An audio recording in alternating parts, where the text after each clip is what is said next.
नमस्कार। अगर आपके फेस पर बार बार पिंपल्स आ रहे हैं, एक्जिमा है, सोरियासिस है या स्किन डल है और आपने बहुत सी क्रीम्स, फेस वॉशेस या सीरम्स ट्राई कर लिया है, लेकिन जब तक यूज़ किया तब तक आराम और फिर से वही प्रॉब्लम वापस, तो हो सकता है प्रॉब्लम आपकी स्किन में नहीं है। प्रॉब्लम वहाँ है जहाँ आप देख ही नहीं रहे, और वो है आपका डाइजेस्टिव सिस्टम। मैं हूं doctor Shadab Khan, MD homeopath, और आज हम बात करेंगे गट स्किन एक्सिस के बारे में। ये एक साइंटिफिकली प्रूवन कनेक्शन है जो आपकी स्किन प्रॉब्लम्स को सही तरह से समझने और ठीक करने में एक गेम चेंजर साबित हो सकता है। देखिए, ये कोई नई बात नहीं है। कई हजारों साल पहले महर्षि चरक ने कहा था, रोग सर्वे अपि मंदाग्नि, मतलब दुनिया की सारी बीमारियां कमज़ोर पाचन से शुरू होती है। आयुर्वेदा कहता है कि जब खाना ठीक से नहीं पचता तो वो पेट में सड़ने लगता है और एक जहरीला पदार्थ बनाता है जिसे कहते हैं आम, यानी टॉक्सिन्स। ये आम खून में मिलता है, जिसे हम सादी भाषा में कहते हैं खून की खराबी। और जब ये गंदा खून स्किन तक पहुंचता है ना, तो वो स्किन डिसीज बनकर बाहर निकलता है। यही बात 200 साल पहले डॉक्टर सैमुअल हैनीमन, जिन्होंने होम्योपैथी के जो फाउंडर हैं, उन्होंने अपनी बुक में कहा था। उन्होंने कहा, स्किन पर दिखने वाली बीमारी, चाहे वो एक्जिमा हो, एक्ने हो या स्किन की कोई भी बीमारी, वो आपके अंदर चल रही गड़बड़ी का नतीजा है। और अब यही बात मॉडर्न साइंस ने लास्ट 10 से 15 सालों में बहुत सारे रिसर्चर्स के थ्रू प्रूव की है। मेडिकल साइंस ने इसे गट स्किन एक्सिस का नाम दिया हुआ है। सबसे पहले समझते हैं कनेक्शन क्या है। इमेजिन कीजिए एक पेड़। अगर पेड़ के पत्ते सूख रहे हैं या उनमें दाग पड़ रहे हैं तो आप क्या करेंगे? क्या आप हर पत्ते को पेंट करेंगे? जी नहीं। आप उसकी जड़ों में पानी और खाद डालेंगे, बराबर ना? उसी तरह से जो हमारी इंटेस्टाइन, यानी हमारी जो आंत है, वो रूट है और हमारी स्किन वो पत्ते। देखिए, सिंपल सा साइंस है, लेकिन समझना बहुत ज़रूरी। हमारी गट यानी इंटेस्टाइन, इसमें मिलियंस ऑफ बैक्टीरिया होते हैं। कुछ अच्छे बैक्टीरिया होते हैं और कुछ बुरे बैक्टीरिया होते हैं। जब तक गुड बैक्टीरिया पावर में है तब तक सब सही चलता है, लेकिन जब बैड बैक्टीरिया बढ़ जाते हैं तो एक कंडीशन पैदा होती है जिसे हम कहते हैं लीकी गट। मेडिकल साइंस में इसे इंटेस्टिनल परमिएबिलिटी कहते हैं। क्या होता है ये एग्जैक्टली? नॉर्मल कंडीशन में आपकी जो गट लाइनिंग है, यानी इंटेस्टाइन की जो वॉल है, वो टाइट जंक्शन से सील होती है। सिर्फ यूजफुल न्यूट्रिएंट्स जो होते हैं वो ब्लड में जाते हैं, और बाकी की जो ख़राब चीज़ें हैं वो सीधा बॉडी से बाहर चले जाती है। बट जब हमारी बॉडी में बैड बैक्टीरिया बढ़ जाते हैं तो जो टाइट जंक्शन है ना, ये कॉम्प्रोमाइज़ हो जाता है। हमारी गट लाइनिंग लीकी बन जाती है। इसका मतलब जो टॉक्सिन्स और अनडाइजेस्टेड फूड पार्टिकल्स हैं ना, वो इंटेस्टाइन से ब्लड में चले जाते हैं, और जैसे ही ये टॉक्सिन्स ब्लड में जाते हैं, आपका इम्यून सिस्टम अटैक मोड में आ जाता है, और इस वॉर की वजह से हमारी बॉडी में सिस्टेमिक इन्फ्लामेशन होता है। और ये इन्फ्लामेशन कई बार दिखता है हमारी स्किन पर, in the form of acne, psoriasis, eczema या स्किन की कोई भी बीमारी। देखिए, ये सिर्फ थ्योरी नहीं है, मल्टीपल साइंटिफिक स्टडीज़ ने कंफर्म किया है। रिसर्चेस कंफर्म करती है कि जैसे एक्ने के पेशेंट्स पे इन लोगों ने रिसर्च किया। जब हमने एक्ने के पेशेंट्स पे रिसर्च किया तो समझ में आया कि उनकी स्मॉल इंटेस्टाइन में बहुत ज़्यादा बैक्टीरिया पाए गए, बैड वाले, जो नॉर्मल ह्यूमन से कम 10 गुना ज़्यादा थे। इस कंडीशन को कहा गया स्मॉल इंटेस्टाइन बैक्टीरियल ओवरग्रोथ, यानी सीपो। तो अब बताइए, एक सिंपल एक्ने के पेशेंट में ही हमारे जो गट है उसमें बैड बैक्टीरिया 10 गुना ज़्यादा बढ़ जाते हैं, तो स्किन की बाकी कंडीशन के बारे में तो सोचना ही नहीं, बराबर है? अब आप सोचोगे, मुझे कैसे पता चलेगा कि मुझे लीकी गट है या नहीं? अगर आपको स्किन प्रॉब्लम है जो बार बार वापस आ रही है, और उसके साथ मैं जो बता रहा हूँ उसमें से कोई भी 2 या 3 सिम्टम हैं, तो समझ लीजिए आपको लीकी गट है और आपको एक होलिस्टिक इंटरनल ट्रीटमेंट की ज़रूरत है, ना कि सिर्फ क्रीम्स की। अगर आपको थोड़ा सा भी खाना खाने के बाद पेट फूल जा रहा है, सही तरह से पेट साफ नहीं हो रहा, एक तो दिन में 3 से 4 बार जाना पड़ रहा है, या फिर 3 से 4 दिन में 1 बार जाना पड़ रहा है, किसी चीज़ में सही तरह से कंसंट्रेशन नहीं लग रहा, दिमाग में थकावट जैसी महसूस हो रही है, या मीठा खाने की बहुत ज़्यादा इच्छा हो रही है। इसके अलावा एक और है, कुछ भी खाया तो, या फिर कोई आजकल कोई एक चीज़ से आपको एलर्जी हो जा रही है कुछ खाने के बाद में। तो अगर आपको स्किन में कोई परेशानी है और उसके अलावा अगर आपको इनमें से कोई भी एक या दो सिम्टम्स आपको फील हो रहे हैं तो हो सकता है कि आपको लीकी गट की वजह से हो रहा हो। तो अब हम चलते हैं इसके सॉल्यूशन की तरफ। देखिए, हीलिंग का सबसे फर्स्ट रूल है stop adding fuel to the fire. इसका मतलब आग में पेट्रोल डालना सबसे पहले बंद करें। हमें सबसे पहले उन चीज़ों को हटाना है जो हमारी गट लाइनिंग को डैमेज कर रही है, और इसमें हमारा सबसे बड़ा दुश्मन है हाई ग्लाइसेमिक इंडेक्स फूड्स। देखिए, साइंस में एक टर्म होती है ग्लाइसेमिक इंडेक्स। इसका मतलब होता है कोई भी वो चीज़ जिस खाने के बाद में आपकी बॉडी में कितनी तेज़ी से ब्लड में शुगर बढ़ाती है। जितना जल्दी वो शुगर बढ़ाएगी, इसका मतलब वो फूड का ग्लाइसेमिक इंडेक्स उतना ज़्यादा हाई होगा। कुछ चीज़ें ऐसी होती है जो ज़बान पर मीठी नहीं लगती, लेकिन पेट में जाकर वो शुगर का इंजेक्शन बन जाती है। और अगर हम ऐसे फूड्स खा रहे हैं जिसका ग्लाइसेमिक इंडेक्स काफ़ी ज़्यादा हाई है, तो क्या होगा, ब्लड में जितना जल्दी शुगर बढ़ेगा उतने जल्दी इंसुलिन लेवल बढ़ेगा, और जैसे इंसुलिन लेवल बढ़ेगा तो हमारी जो स्किन सेल्स में, जो स्किन में जो ऑयल ग्लैंड्स होती है ना, वो एक्टिवेट हो जाएगी और ज़्यादा ऑयल सिक्रीट करना शुरू कर देगी। और इससे क्या होगा, इससे जो अगर हमारे पोर्स है वो ब्लॉक हुए तो एक्ने होगा। तो हाई ग्लाइसेमिक फूड्स में क्या आता है? हाई ग्लाइसेमिक फूड्स में सबसे बड़ा कल्प्रिट है हमारा वाइट राइस, यानी चावल। जी हाँ, मुझे पता है चावल के बिना हम सस्टेन नहीं कर सकते, लेकिन आपको पता है कि राइस प्रोसेस होने के बाद में उसमें फाइबर ज़ीरो हो जाता है, और जब आप एक कटोरी वाइट राइस खाते हैं तो बॉडी उसको तुरंत शुगर में कंट्रोल कर देती है, और जैसे शुगर में कंट्रोल करेगी वैसे इंसुलिन बढ़ेगा, और जो मैंने आगे की आपको प्रोसेस बताया, नतीजा आपको पोर्स ब्लॉक होंगे और आपको एक्ने आएंगे। बराबर। दूसरा है मैदा। भटूरे हो गए, ब्रेड हो गया, बिस्किट्स हो गया, नान हो गया, ये सब चीज़ें गट में जाके ग्लू की तरह चिपक जाते हैं। तीसरा सबसे बड़ा दुश्मन है आलू। जी हाँ, आलू, खासकर इसमें फ्राइड राइस या चिप्स। इसका जीआई इंडेक्स टेबल शुगर से भी हाई हो सकता है। देखिए, ये high glycemic index foods bad bacteria के लिए खाने का काम करते हैं, और इससे वो और स्ट्रांग हो जाते हैं। हमें करना क्या है, हमें सिर्फ 1 महीने के लिए मीठा नहीं बल्कि ये हाई जीआई फूड्स को बंद करना है। ये सब चीज़ें बंद करने से क्या होगा, हमारा जो बैड बैक्टीरिया है वो भूखा रहेगा।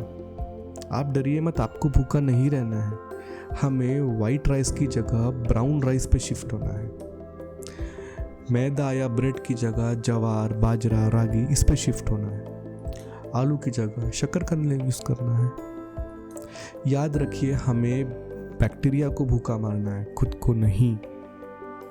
अब देखिए दुश्मन नंबर 2। ये एक और सबसे बड़ा दुश्मन है जो हमारी रसोई में छुप कर बैठा हुआ है। इसे हम रिफाइंड ऑयल्स कहते हैं, जैसे सनफ्लावर ऑयल या सोयाबीन ऑयल। आपने कभी सोचा है हमारे दादा परदादा को एक्ने या एक्जिमा क्यों नहीं होता था? क्योंकि वो फैक्ट्री में बने रिफाइंड तेल नहीं खाते थे। एक बार का एक्जिमा तो मिल जाता था थोड़ा बहुत, लेकिन एक्ने तो बिल्कुल नहीं होता था। साइंस समझिए, ये जो चमकीले पैकेट्स में पतले पानी जैसा तेल आता है ना, इसको निकालने के लिए इसके सीड्स को हाई हीट और एक केमिकल सॉल्वेंट है जिसको हम हेक्सेन कहते हैं, उसे धोया जाता है। और इस प्रोसेस में तेल का जो स्ट्रक्चर है वो बिगड़ जाता है, और उसमें ओमेगा 6 की मात्रा हद से ज़्यादा बढ़ जाती है। और ओमेगा 6 क्या करता है बॉडी में? ओमेगा 6 हमारी बॉडी में इन्फ्लेमेशन बढ़ाने का काम करता है। सोचिए, आपकी स्किन पहले से ही इन्फ्लेमेशन से जूझ रही है और आप ऊपर से ये तेल खा के आग में पेट्रोल डालने का काम कर रहे हैं। तो क्या करें? हमें सिर्फ 1 मंथ फैक्ट्रीज ऑयल को बंद करके वापस नेचर पर आना है। अगर आपको लीकी गट इशू है और इसके साथ में स्किन प्रॉब्लम भी है तो हमें करना क्या है? हमें कुकिंग के लिए रिफाइंड ऑयल की जगह फिल्टर्ड ग्राउंडनट ऑयल यूज़ करना है। हम महाराष्ट्र में उसे कच्ची धानी का शेंगदाने का तेल कहते हैं। क्यों? इसमें विटामिन ई भरपूर होता है जो स्किन की ग्लो के लिए बहुत ज़रूरी है। इसके साथ इसका जो स्मोक पॉइंट है ना, वो बहुत हाई है। मतलब आप इसमें तड़का लगाए, डीप फ्राई करें, ये जलता नहीं और टॉक्सिक नहीं बनता। ध्यान रहे आपके पैकेट पर फिल्टर्ड लिखा हुआ हो, रिफाइंड नहीं। और अगर आप नॉर्थ से है तो सरसों का तेल आप यूज़ कर सकते हैं, और साउथ से है तो कोकोनट ऑयल यूज़ कर सकते हैं, लेकिन फिल्टर्ड वाला, रिफाइंड नहीं। इसके साथ क्या करना है हमें, हमारी गट हीलिंग के लिए हमें देसी घी का यूज़ करना है। डरिए मत, घी से फैट नहीं बढ़ेगा अगर लिमिट में यूज़ किया तो। घी में ब्यूटेरिक एसिड होता है जो आपकी इंटेस्टाइन की जो वॉल्स को रिपेयर करता है। अपने दाल में, चावल पे या रोटी पे थोड़ा सा देसी घी ज़रूर लें, ये हमारे डाइजेशन को लुब्रिकेट भी करेगा। तो चलिए, अब तो हमने क्या किया, सब बुरी चीज़ें हटा दी। अब हमने आग में पेट्रोल डालना बंद कर दिया, लेकिन अब आगे क्या? अब जो इंटेस्टाइन पहले से ख़राब है, अब उसे हम ठीक कैसे करें? अब हमको इंटेस्टिनल वॉल को ठीक करने के हिसाब से और अच्छे बैक्टीरिया वापस लाने के हिसाब से काम करना है। इसके लिए मेरा 3 P's फॉर्मूला है। तो सबसे पहला P क्या है? प्रोबायोटिक्स। प्रोबायोटिक्स यानी गुड बैक्टीरिया हमें हमारे पेट में भेजने हैं, हमें पेट में अच्छे बैक्टीरिया भेजने हैं। इसमें सबसे बेस्ट और सबसे सस्ता ऑप्शन है दही या छाछ। दोपहर के खाने में 1 कटोरी घर का जमा हुआ दही या जीरा हींग वाली छाछ, ये बैक्टीरिया का पावर हाउस है। इसमें एक को सबसे टेस्टी ऑप्शन है, वो है इडली और डोसा। जी हाँ, आपने सही सुना, इडली और डोसा। इडली और डोसे का जो बैटर है ना, वो फर्मेंट होकर गट के लिए एक सुपर फूड बनता है।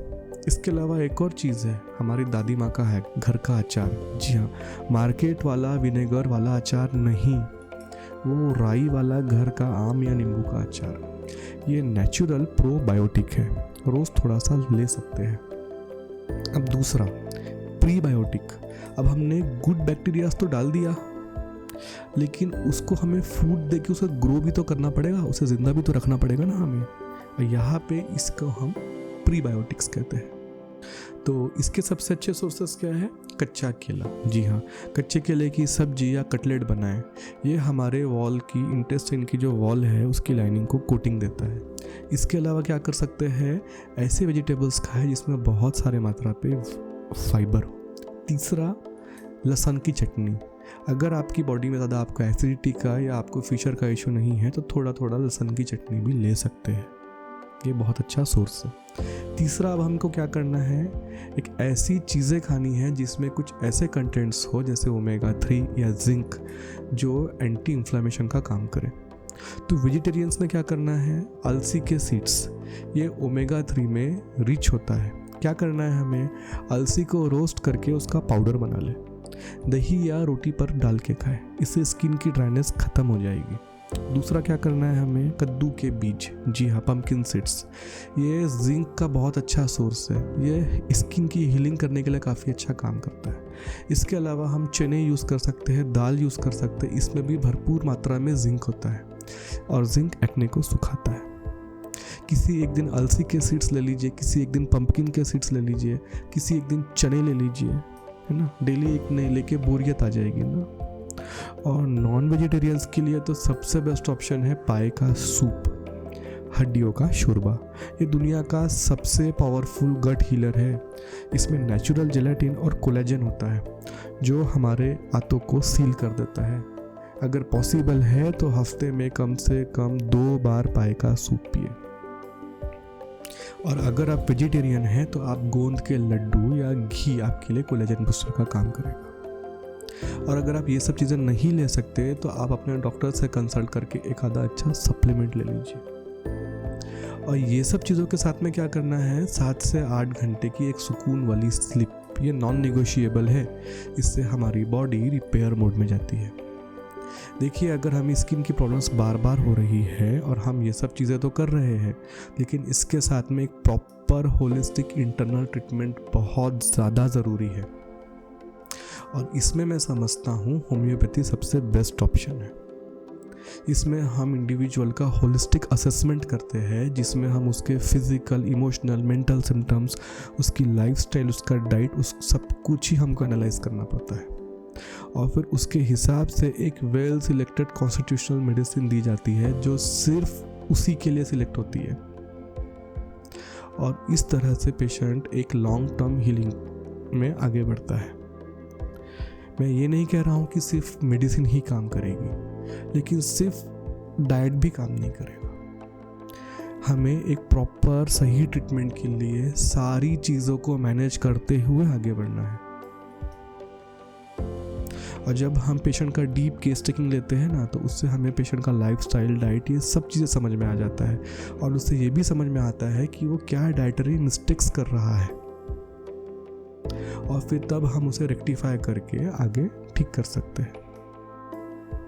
और देखिए, बस आप मेरा वीडियो अगर देख के अपने डाइट में चेंजेस कर रहे हैं, तो अपने साथ में अपने डॉक्टर से एक बार कंसल्ट कर लें, उनसे एक बार बता दें, तो वो आपकी बॉडी के लिए वो जो चेंजेस आप ऐड कर रहे हैं वो आपकी बॉडी के लिए किस तरह से रहेगा, वो आपको वो भी एक बार गाइड कर देंगे। इससे क्या होगा कि हमें कोई न्यूट्रिशन की डेफिशिएंसी नहीं होगी। आपके जो पर्सनल डॉक्टर हैं उनको आपकी बॉडी के बारे में ज़्यादा पता होगा, तो वो आप उनको ये चीज़ें बताइए कि देखिए, मैं ये चीज़ें मेरे डाइट में ऐड या रिमूव करने का सोच रहा हूँ, तो वह आपको उसके हिसाब से और थोड़ा सा गाइड कर देंगे। तो इसमें हमारा काम थोड़ा और पॉजिटिव हो जाएगा।